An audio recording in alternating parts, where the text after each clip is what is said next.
오늘 말씀의 제목은 인생의 행복은 하나님께 있다입니다. 하나님 인간을 처음 창조하셨을 때에 하나님께서 천사들에게 숙제를 주었습니다. 인간의 행복을 어디다 숨겨놓으면 좋을까? 천사들아 한번 의논해 보라. 천사들이 얘기하죠. 하나님 깊은 바닷속에 숨겨놓으면 좋을 것 같습니다. 그래, 다른 천사들이 그건 안 된다. 인간이 얼마나 머리가 비상하냐. 반드시 찾아낼 것이다. 그러면 저 산꼭대기 깊은 곳에 숨겨 놓으면 되겠네요. 그것도 안 된다. 인간은 탐험 정신이 강해서 아무리 높은 산 숨겨놔도 끝내 기어 올라가지고 찾아낼 것이다. 그래 천사들은 한참 의논 후에 결론을 냈는데 그 내용이 무엇이냐 하면 인간의 행복을 인간의 마음속에 숨겨두자라는 것입니다. 뭐 등잔 밑이 어두운 거죠. 인간이 아무리 두뇌가 비상하고 탐험심이 탁월해도 자기 마음속에 숨겨둔 것은 쉽게 찾아내지 못할 것이라는 결론이. 만약 그래도 그것을 찾아내는 사람이 있다면 그 사람은 그 행복을 누릴 만한 자격이 있다라는 그런 내용입니다. 여러분 동의하십니까? 잠언 4장 23절을 보면 무릇 지킬 만한 것보다 내 마음을 지키라. 생명의 근원이 마음에서 난다라고 말씀하고 있습니다. 이 무더위에 여러분의 마음을 잘 다스려서 행복하게 사시기를 바랍니다. 뭐 덥다고 막 불쾌지수가 높아져서 막 짜증을 내면서 그렇게 한들 무슨 뭐 행복하겠습니까? 범사에 감사하시기를 바랍니다. 본문은 야곱의 첫 번째 부인 레아를 통해서 사람은 언제 행복해지고 사람은 무엇으로 더 행복해질 수 있는가에 대한 그런 말씀이라고 보여집니다. 야곱은 아버지 이삭과 형 에서를 속이고 장자권을 가로챘지요. 장자권은 가나안의 상속권, 아버지의 축복을 받을 권리, 아들을 축복할 권리를 가진 것이 장자권이. 이런 장자의 축복을 이제 아버지를 속이고 형을 속여가지고 받아냈으니 형 에서가 아버지는 그렇다 치고 형 에서가 야곱을 가만두겠습니까? 일을 가는 거죠. 그래서 엄마 리브가 생각할 때 이러다가는 아들 죽겠다 싶어서 어디로 피난시켜요? 자기가 살던 하란, 밧단 아람으로 야곱아 잠시 피난해 있어라. 그래 그곳에 가서 이제 야곱이 이제 라헬을 사랑했고 부두엘의 딸 라헬을 사랑해가지고 이제 7년을 종살이를 하고 그리고 더 7년을 종살이를 더 하고 20년 동안 이제 가나안 땅에 돌아오지 못합니다. 그러니까 잠시 방문하겠다고 간 그곳에서 20년을 살게 될 줄이야 누가 알았겠습니까? 여러분 사람의 인생이란 뭐 계획한 대로 사는 게 아니죠. 여러분들이 계획을 했을지라도 그 걸음을 인도하시는 분은 누구시다? 하나님이신 줄을 믿고 사시기를 바랍니다. 야곱은 라헬과 결혼하기 위해서 이제 7년을 수일처럼 종살이를 했습니다. 이 사랑의 힘이죠. 라헬과 이제 결혼한 첫날 밤 지나서 아침에 보니까 누구요? 사랑하는 라헬은 아니고 사랑하지 않는 별로 좋지 않게 보는 그 언니 레아하고 하룻밤을 지낸 거예요. 결혼을 한 것입니다. 라반에게 속은 거죠. 라반이 항의합니다. 그러니까 항의하는 야곱에게 라반이야. 우리 풍습에는 그런 거 없다. 동생이 먼저 시집가는 예는 없다. 언니가 먼저 가야 된다. 너 그거 몰랐지? 나이라고 살고 싶으면 7년을 더 종살이를 해라 해가지고 7년을 더 막 이래서 한 게 아니고 바로 결혼하고 7년을 더 종살이를 계약을 합니다. 레아는 야곱의 첫째 부인이죠. 그렇지만 야곱은 레아를 사랑하지 않았습니다. 그냥 속아서 결혼을 한 거예요. 그렇지만 레아의 입장은 다르죠. 자기 남편은 누구뿐이에요? 야곱뿐이죠. 야곱뿐입니다. 남편의 사랑을 이제 찾습니다. 남편의 사랑을 받는 것이 여자의 행복인 줄 알고 그렇게 갈구를 하지만 현실은 그렇지 않습니다. 외롭고 고통스러운 시간들을 보내야만 했습니다. 하나님이 이런 레아를 불쌍히 여겨 태를 여셔서 4명의 아들을 주십니다. 선물이죠. 내가 너를 사랑한다 라는 의미에서 레아에게 선물을 주십니다. 르우벤, 시몬, 레위, 유다 4명의 아들을 낳습니다. 우리는 레아가 낳은 4명의 아들의 이름을 살펴보면서 그 레아의 영적인 상황의 변화를 우리가 찾아볼 수 있습니다. 첫째 아들의 이름은 루벤이죠. 보라 벤 아들이다. 그러니까 보라 아들이다. 첫 번째 아들이다 이 말이에요. 그러니까 첫째 아들을 낳으면 보통 남편들은 좋아하죠. 자기의 그 씨가 세상에 태어나는 거 아니겠습니까? 좋아하는데 야곱은 그렇지 않아요. 야곱 사랑하지 않습니다. 아들은 좋아할지 모르지만 아들을 낳아준 레아 좋아하지 않습니다. 자, 인생의 괴로운 고통에 대한 간절한 그 소망, 무엇인가 나았다고 해서 그것을 가졌다고 해서 해결되는 것도 아님을 알게 되어집니다. 둘째 아들은 시몬입니다. 들으심이란 뜻인데 야곱은 레아의 마음과 말 사랑에 대해 관심이 없지요. 그렇지만 하나님은 레아의 그런 마음과 말에 대해 주의를 깊고 경청하고 있다. 이 말은 하나님은 내 편이다. 야곱, 하나님이 나와 함께한다. 나에게 복을 줬다. 이 말이에요. 네가 사랑하는 나의 자식 하나 없지 않느냐. 그러니 나를 좀 봐줘 라고 지금 어필하고 있는 거예요. 야곱 여전히 꿈쩍 안 하죠. 자, 그러다가 셋째 아들인 레이를 낳습니다. 연합이라는 뜻이에요. 셋째 아들을 낳았으니 이제 야곱은 어쩔 수 없이 자기와 연합할 것이다. 재밌지 않나요? 연합할 것이다. 그래서 내가 그동안 갈구하는 그 사랑이 회복이 될 것이다. 그런데 현실은 레아의 마음을 더 슬프게 하죠. 야곱 별로 관심 없어요.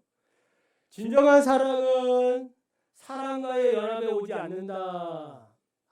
아무리 내가 사랑을 갈구하고 여보 이렇게 애치고 이렇게 눈짓하고 이렇게 별짓 다 해도 오지 않는다는 거예요.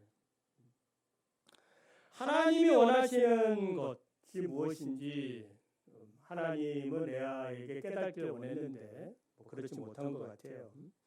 야곱의 다친 마음은 열리지 않았고 레아는 더 큰 절망감에 빠지게 됩니다. 그러다가 이제 누구를 낳는 거예요? 또 아들의 복이 있는지 쑥쑥 낳습니다. 넷째 유다를 낳습니다. 유다의 이름의 뜻은 뭐예요? 여호와를 찬양하라. 그러니까 이제는 내가 여호와만 찬양하겠다라는 그 레아의 고백이에요. 지금까지는 셋째 아들을 낳기까지 어떻게 된 거예요? 남편의 사랑을 계속 갈구했죠. 나 좀 봐줘. 내가 이렇게 당신을 사랑해. 그런데 야곱은 꿈쩍도 안 해요.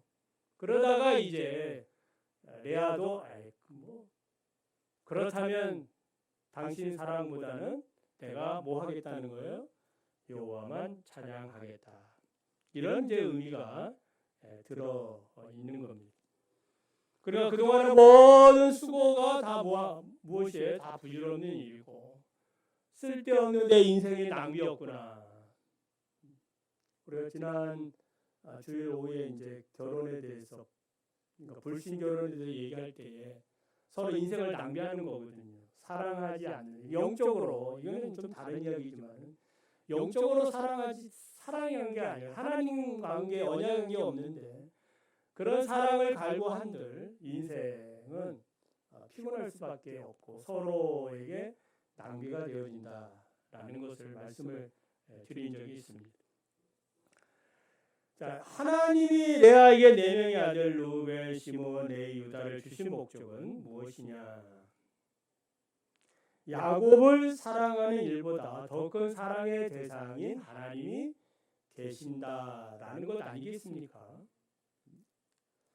레아의 입장에서는 야곱을 사랑하는 것이 자기의 최고의 사랑이라고 여겼겠지요.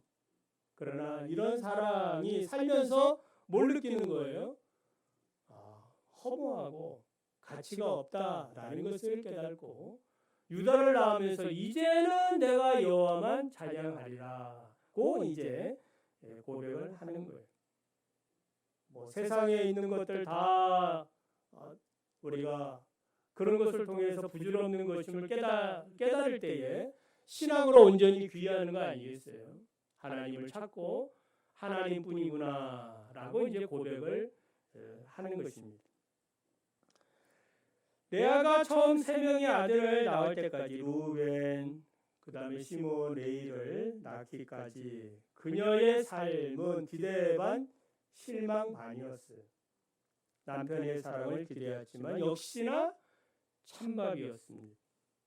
네 명의 아들을 낳는 기간을 우리가 그냥 대충 1년생이라고 해도 4년이라는 시간이 지날 것이고 또 연년생이라 해도 이제 8년의 기간이 지납니다. 그러니까 긴 이런 시간 동안에 레아의 모든 관심은 남편 사랑에 있었다라는 겁니다. 그러다가 이제 무엇인가 깨닫고 유다는 이제 예수님의 조상 아닙니까? 그래 유다의 정신이 나오는 거예요. 참된 정신은 세상 것을 버리는 순간 진리를 발견한다라는 그런 큰 의미도 우리가 찾아볼 수 있어요. 처음부터 야곱의 사랑을 기대하지 않았다면 어떻게 되었겠습니까? 행복하지 않았겠습니까? 처음부터 보라 야곱아 네 아들이다 이제부터 나를 좀 사랑해 나오 이렇게 하지 않았다면 처음부터 유다 첫째 아들 유다라면 여호와를 찬양하라 그렇게 시작을 했다면 뭐 이런 이야기도 없겠지요. 그게 인생이라고 생각이 들어요. 사람이 지혜가 있다면 처음부터 하나님을 사랑하는 법을 배우고 하나님을 사랑 안에서 살 텐데 다 우리가 시행착오를 통해서 다 경험하고 깨닫는 것이 아니겠습니까? 그러니까 첫째 아들을 만약에 이제 유다라 했다면 하나님만 찬양하겠다. 처음부터 이런 신앙이 아주 굳건해가지고 흔들리지 않고 이렇게 살았다면 둘째 아들의 이름을 감사라. 그리고 셋째 아들의 이름을 뭐 영광이라. 넷째 아들의 이름을 또 축복이다. 뭐 이런 식으로 지지 않았겠나 생각이 듣습니다. 여러분은 누구를 더 사랑하고 사모하고 있습니까? 성경은 여호와를 사랑하고 그 다음에 누구를 사랑하고 내 이웃을 내 몸처럼 사랑하고. 그런데 이 사랑의 순서가 바뀌면 어떻게 되겠습니까? 이게 이제 인생이 꼬인다 이 말이에요. 사랑의 순서가 바뀌면 하나님을 먼저 사랑하고 그 큰 사랑 안에서 세상에 있는 것들을 사랑할 줄 알아야 되는데 먼저 세상 것을 사랑하게 되면 이게 인생이 이제 복잡해진다라는 겁니다. 뭐 사랑하면 되지 않느냐? 그렇지 않다는 거예요. 노아 홍수가 왜 왔습니까? 사랑이 잘못된 거거든요. 사랑의 순서가 잘못된 것입니다. 사람의 하나님의 아들들이 하나님보다는 사람의 딸들을 좋아했기 때문에 문제가 발생하는 것이거든요. 참된 사랑은 하나님의 사랑이 먼저예요. 요한일서 4장 10절 11절을 보면은 사랑은 여기 있으니 우리가 하나님을 사랑한 것이 아니요 하나님이 우리를 사랑하사 우리 죄를 속하기 위하여 화목제물로 그 아들을 보내셨음이니라. 믿으시면 아멘. 사랑은 어디 있는 거예요? 하나님이 우리를 먼저 사랑했다. 그러니까 혹시 우리가 사람 사랑하는 데에 또 절망감을 느끼고 또 어떠한 실패감을 느꼈을지라도 이 사람 사랑보다 더 큰 사랑, 하나님의 사랑이 있음을 우리가 믿고 그 사랑을 내가 받고 있다라고 생각이 들면 달라지겠지요. 인간에게서 받은 그 사랑의 상처는 이제 치유를 받고 하나님의 큰 사랑을 가지고 우리가 사람들을 사랑할 줄 아는 그런 사람이 될 것입니다. 그리고 그래서 레아가 자식을 낳을 때마다 자신을 불쌍히 여기시는 그 하나님의 큰 사랑을 알았다면은 계속해서 자신의 상처를 쌓아 두지는 않았을 것이에요. 탕자의 비유에서 탕자의 비극이란 무엇일까요? 탕자의 비극은 무엇이에요? 탕자의 불행은 뭐예요? 세상에 나가서 고생해가지고 뭐 이렇게 산 것이 불행한 것이 아니라 처음부터 아버지의 그 사랑 안에 살면서도 아버지의 사랑을 몰랐다는 거 아니겠습니까? 아멘. 아버지의 사랑을 모르는 거예요. 자기가 누리고 있는 그 지금의 축복을 모르고 있는 것입니다. 아버지의 사랑을 모르니까 그 순간부터 세상이 주는 그런 사랑을 찾아서 떠나는 것입니다. 그 떠난 결과 뭐 여러분 잘 아시죠? 비참해집니다. 비참해지는 거예요. 고생하다가 이제 아버지의 사랑, 큰 사랑을 깨닫고 돌아서게 됩니다. 여러분, 하나님 아버지의 사랑과 세상 사랑을 어떻게 우리가 비교할 수 있는가? 자, 한번 물어볼까요? 여러분은 하나님 아버지의 사랑을 많이 받으면서 살고 있습니까? 세상 사람들, 뭐 남편 사랑, 자식 사랑, 이 사랑을 더 많이 받으며 살고 있습니까? 할렐루야. 바로 나와야 돼. 아멘. 이쪽은 뭐 약간 늦는데 다시 1등을 하셔야지. 누구 사랑을 더 많이 받아요? 하나님 사랑, 아버지 사랑보다, 어머니 사랑보다. 그러니까 하나님의 사랑을 더 많이 내가 받고 있다. 그게 행복한 거예요. 그럼 그거 어떻게 할 수 있느냐? 받은 복을 세워보라 이 말이에요. 찬송가 429장 있잖아요. 세상 풍파 너를 흔들어 약한 마음 낙심하게 될 때 내려주신 주의 복을 세워라. 주의 크신 복을 내가 알리라. 받은 복을 세워보아라. 받은 복을 세워보아라. 세워보세요. 누가 더 나에게 복을 많이 주었는가? 단순 평가해보면 그냥 쉽다 이 말이야. 저도 제 인생을 생각해 볼 때에 하나님이 저에게 베풀어 주신 은혜는 큽니다.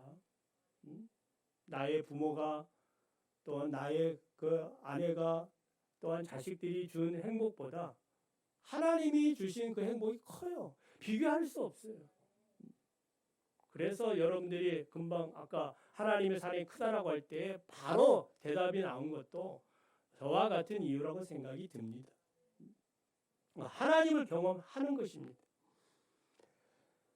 그런데 이제 이생의 그 자랑, 육신의 그 안목, 육신의 자랑, 이러한 것에 사로잡히면은 하나님의 사랑이 안 보이니까 비교할 수가 없어요. 그 당시에는 비교가 안 됩니다. 비교거리가 없어요. 하나님의 사랑의 기준점이 있어야 되는데 그 기준점이 없기 때문에 비교할 수가 없어요. 지금 있는 자기가 선택한 것이 옳은 줄 알고 가는 겁니다. 훗날 거기로부터 이제 실패했을 때에 좌절감을 느꼈을 때, 하나님의 사랑이 위대하구나. 그 크신 하나님의 사랑. 나 같은 죄인 살리신 주 은혜 놀라워. 이렇게 이제 찬양하고 고백하는 날이 오기를 바랍니다. 그때 예수 믿는 거죠. 돌아서서 예수를 믿는 겁니다. 톨스토이의 단편이 사람은 무엇으로 사는가에서 등장하는 그 천사가 나오는데 미하일라라는 천사예요. 이 천사는 하나님께 이제 벌을 받고 벌 받은 내용은 이제 어떤 사람을 이제 영혼을 데려가야 되는데 살려주거든요. 그걸 이제 그걸 못했다고 이제 벌 받아가지고 그 하나님 앞에 그러면 세 가지 숙제 내준다. 사람에게는 무엇이 있는가? 두 번째, 사람에게 없는 것은 무엇인가?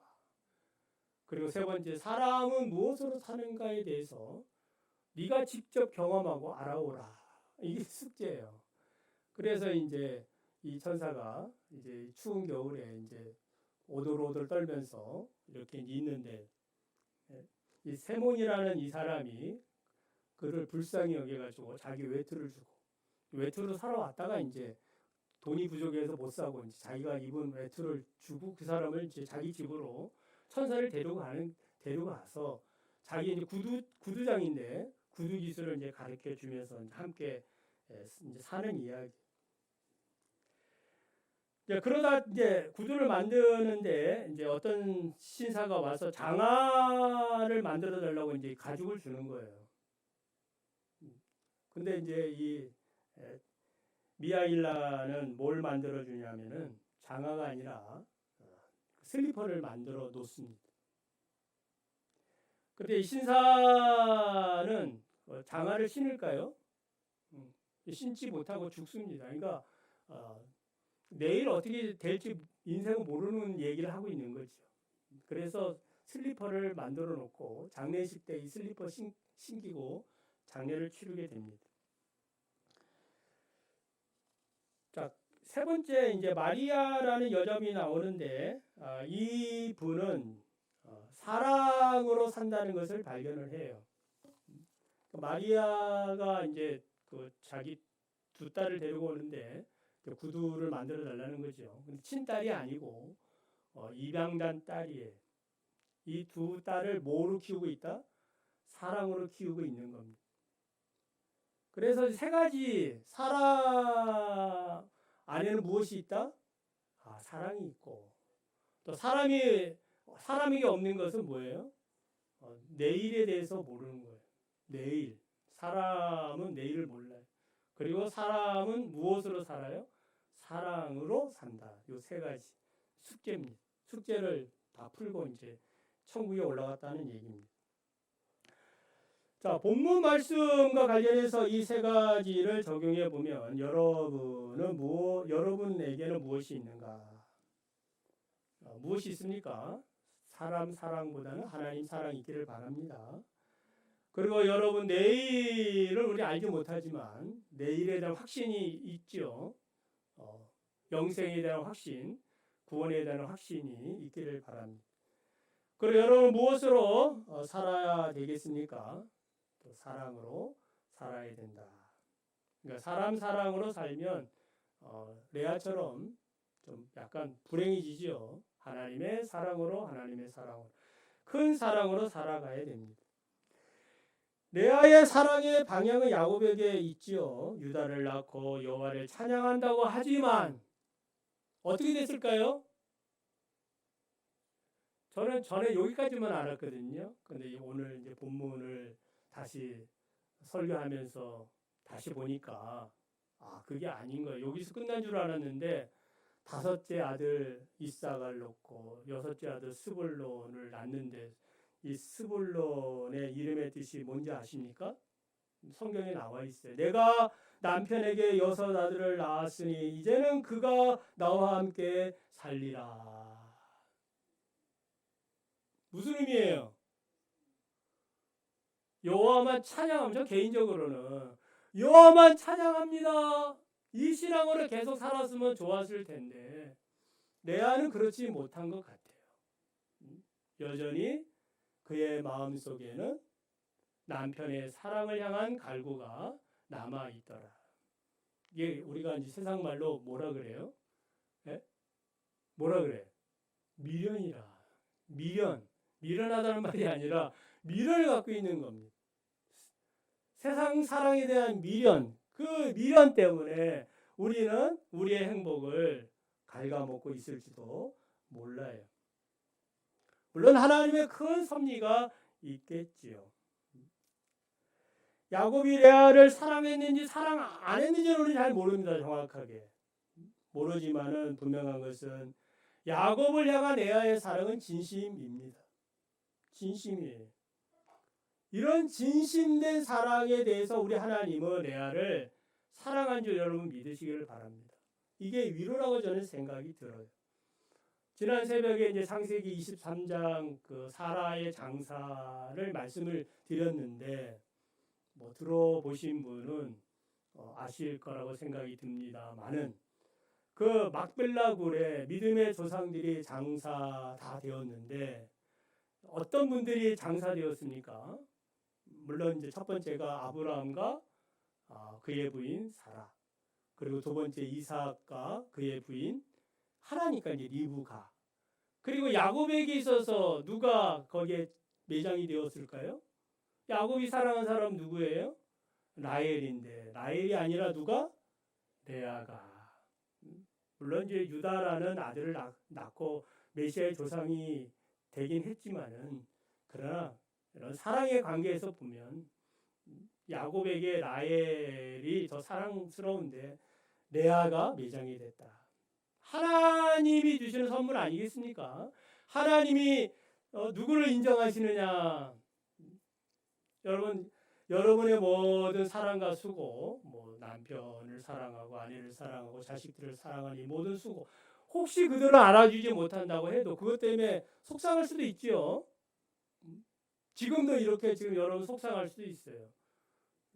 지난주에 혼인에 대한 이야기를 하면서 이번 주 오후에도 그 얘기를 하지는 않으려고 합니다. 왜냐하면 뭐 우리의 삶이 다 부족하기 때문에 그런 얘기 들으면 또 안 좋을 수도 있다는 생각도 들고. 자, 그래서 우리의 행복은 하나님께 있고 하나님이 인정하시면 족하다라는 그런 믿음을 가지시기를 바랍니다. 탕자가 집에 돌아올 때 그 거리가 먼데도 불구하고 아들이 돌아오는 그것을 발견하고 뛰쳐나가신 분이 누구예요? 아버지거든. 하나님의 사랑이에요. 언제 어디서 돌아올지도 모르는데 아버지는 기다리고 있는 거예요. 달려가서 측은히 여겨 목을 안고 입을 맞추고 좋은 옷을 입히고 가락지 발에 신을 신기고 살찐 송아지를 잡고 내 아들이 죽었다가 다시 살아났다 기뻐하며 잔치를 벌인 그 아버지의 큰 사랑.